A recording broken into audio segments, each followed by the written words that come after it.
ये एक वीडियो है जिसमें किसी ने 3 लोगों को इकट्ठा एक टॉपिक पे दिखाया है। प्रेमानंद महाराज को, आचार्य प्रशांत जी को और ओशो को। और इसका जो वीडियो का लिंक है वो आपको यहाँ आई बटन में मिल जाएगा। थोड़ा लंबा वीडियो है, शॉर्ट वीडियो नहीं है। टॉपिक है इसमें कि भाई प्रेमानंद महाराज ने क्या झूठ कहा ऐसा करके। प्रेमानंद महाराज का इसमें कहना है कि आप मंत्र जपो और मंत्र से सारी कृपाएं आपको मिलेंगी घर बैठे। किसी से भी आशीर्वाद मांगने जाने की ज़रूरत नहीं है। वो कह रहे हैं कि भाई जिस पे कृपा हो राम की उस पे कृपा करें सब कोई टाइप का। मतलब अब जिस पे ईश्वर ही कृपा करे उसको कौन कृपा नहीं करेगा। और कुल मिला के अगर किसी पे ईश्वर की कृपा है तो किसी और की कृपा आशीर्वाद की ज़रूरत भी क्या बचेगी। जो ईश्वर की कृपा के चक्कर में सब लगे रहते हैं, तो अगर आपको कोई ईश्वर ही कृपा कर रहा है तो जो साधु संत लगे हुए हैं ईश्वर की कृपा पाने में, उनकी कृपा से क्या लेना देना है। लेकिन इसे हम अपने जीवन में यथार्थ में देखें कि क्या ये यथार्थ बात है, क्या ऐसा होता है क्या कि कोई मंत्र जपने से ईश्वर की कोई कृपा आपको मिल जाती है। और ईश्वर का कोई मंत्र जपने से कृपा का क्या क्या प्रोसेस क्या है, मतलब क्यों मिल जाएगी। तो ये लोग इस तरह के उदाहरण देते हैं कि देखो, हम अगर पिता को खुश कर देते हैं तो पिता हमें अपनी धन संपदा और ये सब चीज़ें देने को राजी हो जाते हैं। शहर से बात तो ठीक है, यहाँ तो ऐसा होता है। लेकिन क्या ईश्वर आपके पिता माता या पड़ोसी जैसा है कि अगर आप उसे खुश कर दें तो आपको इनाम स्वरूप या प्रेम स्वरूप कुछ ना कुछ वो देते रहेंगे। क्योंकि आप माता पिता को खुश ना भी करें तो भी माता पिता तो फिर भी देते रहते हैं।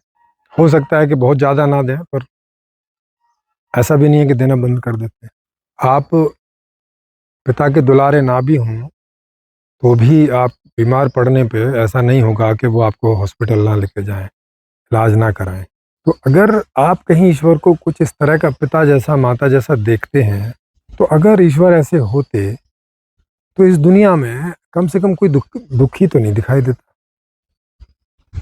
क्योंकि इस दुनिया का कोई माता पिता नहीं चाहता कि उसकी अपनी संतान, वो चाहे उसको खुश करने वाली हो चाहे ना हो, दोनों ही अवस्थाओं में कोई माता पिता नहीं चाहते कि हमारी संतान को कोई भी दुख मिले। खास तौर से जब से वो उनका जन्म होता है और कम से कम 20-25 साल तक के होते हैं, तब तक तो बिल्कुल नहीं चाहते। क्योंकि तब तक बच्चा कोई बात के लिए उत्तरदायी भी नहीं है।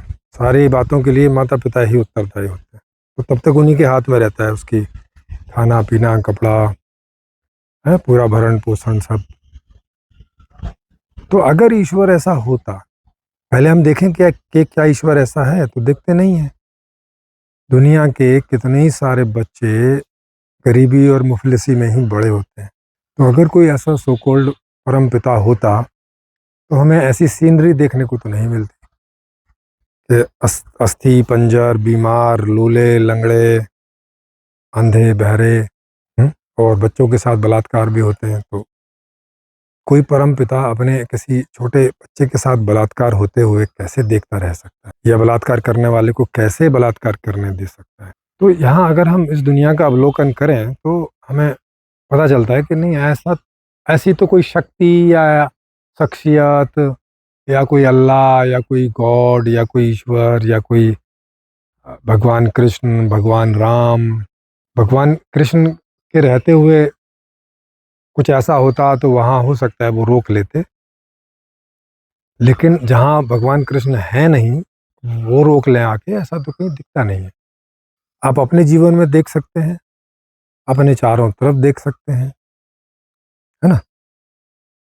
तो इस तरह का कोई परमपिता परमात्मा, ऐसी कोई शख्सियत, ऐसा कोई चरित्र, ऐसी कोई शक्ति, मतलब कोई भी रूप में, दृश्य अथवा अदृश्य, ऐसे अनुभव में नहीं है। तो जब कोई ऐसा पिता जैसा परमात्मा है ही नहीं, माता जैसा परमात्मा है ही नहीं, तो फिर उसका मंत्र जपने से, रटने से कैसे वो कुछ आपको दे देगा।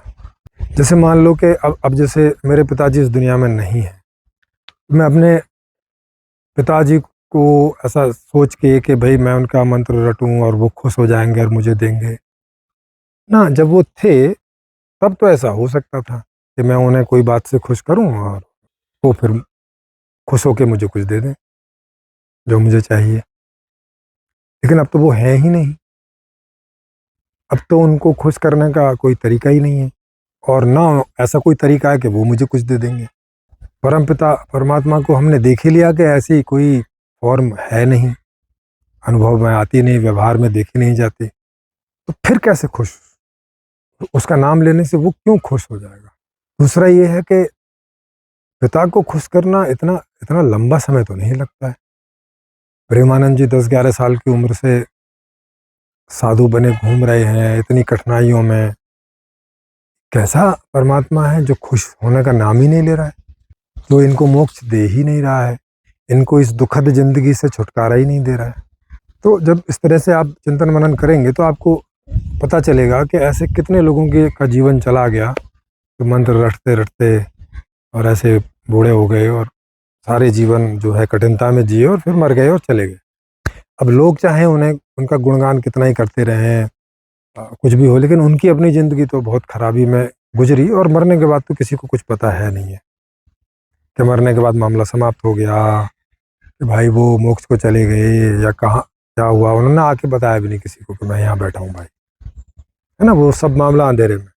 आचार्य प्रशांत जी क्या कह रहे हैं कि भाई तुम जब तक आत्मज्ञानी नहीं बनोगे ये कोई विधियां काम नहीं करेंगी, बेकार है सब विधि। लेकिन अगर कोई व्यक्ति आत्मज्ञानी हो ही जाएगा, इस तरह की विधियों की जरूरत होगी क्या? वो मंत्र जपेगा? किस लिए जपेगा? क्योंकि सवाल फिर वही आता है, जैसे कोई मेरे नाम का मंत्र जपने लगे, इससे भला मैं क्यों खुश होने लगा? मेरे नाम में ऐसा क्या है जिससे मैं खुश हो जाऊं? जैसे कोई मेरे सामने आके करने लगे प्रेमजीत प्रेमजीत प्रेमजीत प्रेमजीत प्रेमजीत प्रेमजीत प्रेमजीत, या कहीं भी करने लगे और मुझे यहाँ सुनाई दे जाए, या कोई आके बता दे कि आपके नाम की माला वो रोज इतना जपता है, तो इससे मुझे क्या? क्या उसने मुझसे पूछा कि मेरे नाम की माला जपने से उसे वो सब मिल जाएगा जो मेरे पास है? क्या मैं उसे वो देना चाहूंगा? आके सीधा संवाद कर, हो सकता है मैं ऐसे ही दे दूं, अगर मेरे पास कोई चीज़ है और उसे उसकी ज़रूरत है दे दूं, और नहीं है तो उसे बता दूं कि तुम ना नाहक के परेशान हो रहे हो, मेरे पास ऐसा कुछ है नहीं, है ना। जैसे कोई ये सोच के करने लगे कि भाई प्रेमजीत हमें मोक्ष दे दे, और वो लगा है प्रेमजीत प्रेमजीत करने में, अब 30-30-25 साल निकाल दिए और फिर मेरी उससे मुलाकात हुई कभी, उनने कहा महाराज मैं आपका मंत्र जो है आपके नाम का 25 साल हो गए जपते जपते, तो मैं पूछूंगा अच्छा काहे के लिए जप रहे थे? महाराज आप मुझे मोक्ष दे दीजिए, मोक्ष दे दीजिए, लेकिन ये तो मेरे पास है नहीं, मोक्ष जैसी कोई चीज़ तो होती नहीं दुनिया में, है होती नहीं, तो मतलब मैं 25 साल बेकार ही किए? हाँ बेकार ही किए, जो चीज़ है ही नहीं, जो चीज़ होती ही नहीं है, मैं कहाँ से दे दूंगा? अच्छा होती भी होती तो भैया तुम मुझसे सीधे आके बात कर लेते, हो सकता है मैं ऐसे ही दे देता। 25 साल क्यों खराब कर रहे हो? अरे बाबा वो साधु सन्यासी बोलते रहते हैं कि ऐसे जपो ऐसे जपो ऐसे, तो फिर उन्हीं से जाके मोक्ष मांग लो, मुझसे क्यों मांग रहे हो? कहने का मतलब कि अगर कोई सत्ता होगी तो आप उससे सीधे डायरेक्ट बात कर सकते हैं ना।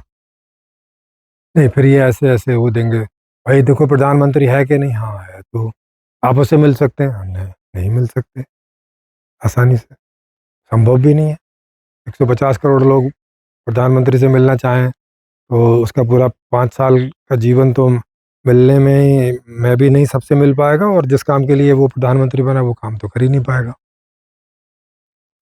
तो बताओ फिर परमात्मा से सीधे कैसे मिला जा सकता है? अरे लेकिन परमात्मा को तो आप ओमनी प्रेजेंट कहते हो, जो मतलब हर कण कण में है। जब कण कण में है तो आप भी वो कण है और आपके चारों तरफ कण ही कण है, किसी भी कण से बात कर लेते फिर। ओमनी प्रेजेंट का मतलब तो ये है ना कि जो सब जगह उपलब्ध है, तो इसका मतलब है कि अगर आप उससे बातचीत करोगे तो कर लेगा। और एक ही से नहीं, एक ही समय में सबसे बातचीत कर लेगा। ओमनी प्रेजेंट का मतलब तो ऐसा ही है। ओमनी प्रेजेंट का मतलब जिसके अरबों मुंह हैं, हाँ, अरबों खरबों मुंह हैं, इसका मतलब है कि वो एक साथ बहुत सारे लोगों से बात कर सकता है। लेकिन बात वही है, जैसा मैंने आपको बताया कि व्यवहार में ऐसा कहीं कुछ अनुभव नहीं होता किसी को भी। और जो इक्का दुक्का लोग बोलते हैं हमारी ईश्वर से बातचीत वगैरह होती है, उनका मानसिक प्रक्षेपण होता है। वो उसको इतना गहरे से मानने लगते हैं, अपने आप को मिसमराइज कर लेते हैं, हिप्नोटाइज कर लेते हैं कि उन्हें वैसा, जैसे हम स्वप्न में चीजें देखते हैं वैसी दिखने लग जाती हैं जागे जागे, बस।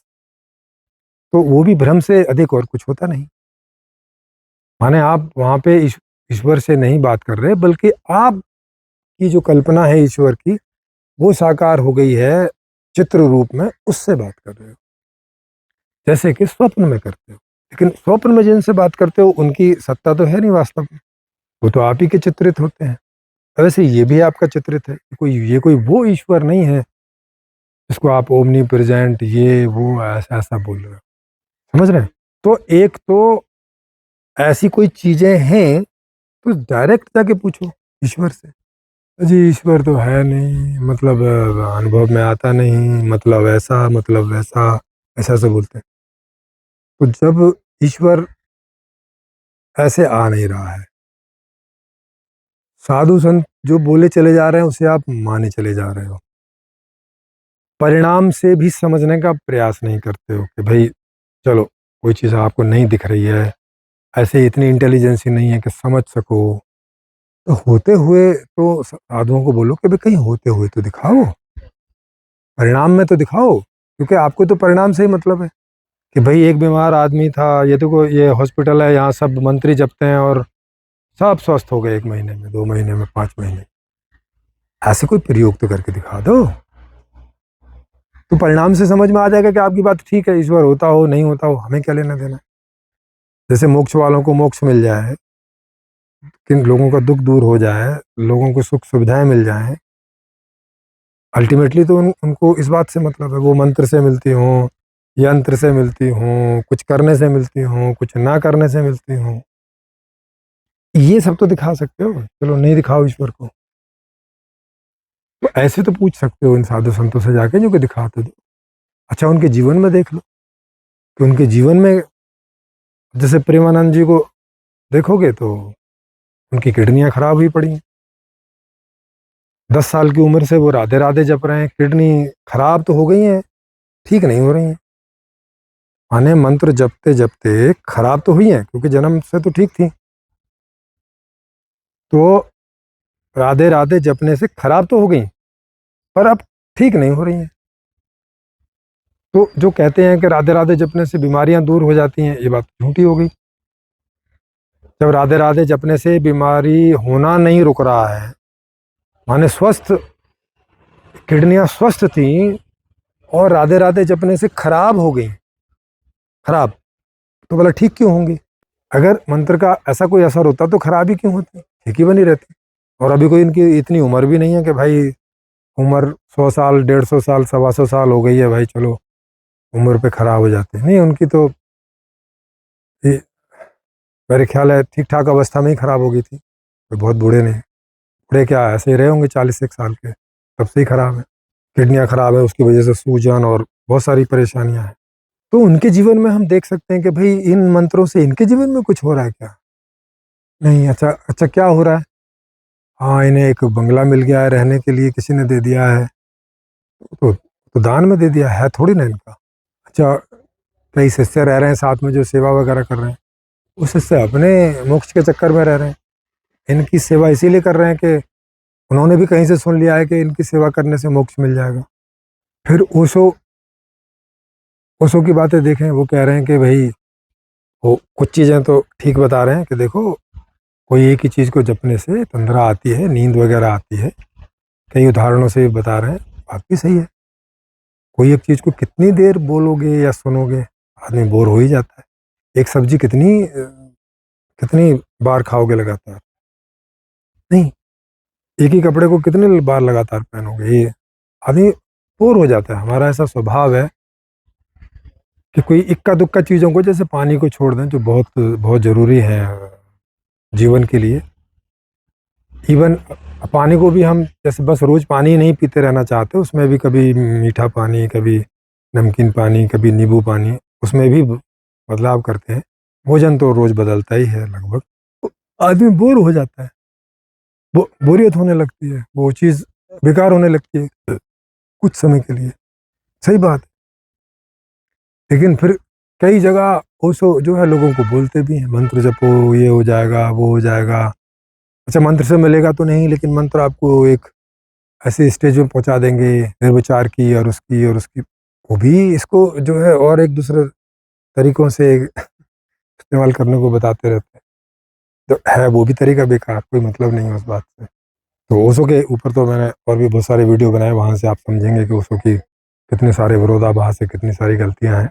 तो इस वीडियो में आप ये समझ गए होंगे कि मंत्र कोई ऐसी चीज़ नहीं है जिससे आपके जीवन की इच्छाओं की पूर्ति में कोई सहयोग मिलता हो, जबकि इसमें खूब आपका समय खराब होता है, माने खर्च होता है। कोई पैसे वैसे भी आप खर्च करते हैं, इधर उधर जाते हैं, जिन संतों से जुड़े हैं उनको दान दक्षिणा भी आप देते हैं, वो भी एक खर्चा होता है आपका। लेकिन बदले में आपको आशा के अलावा वास्तविकता में कुछ नहीं मिलता। तो आशा से काम चलाना है तो ठीक है, चलाते रहिए। ये सब चीज़ें खर्च करनी है, समय और ये सब तो कीजिए, आपकी मर्जी है।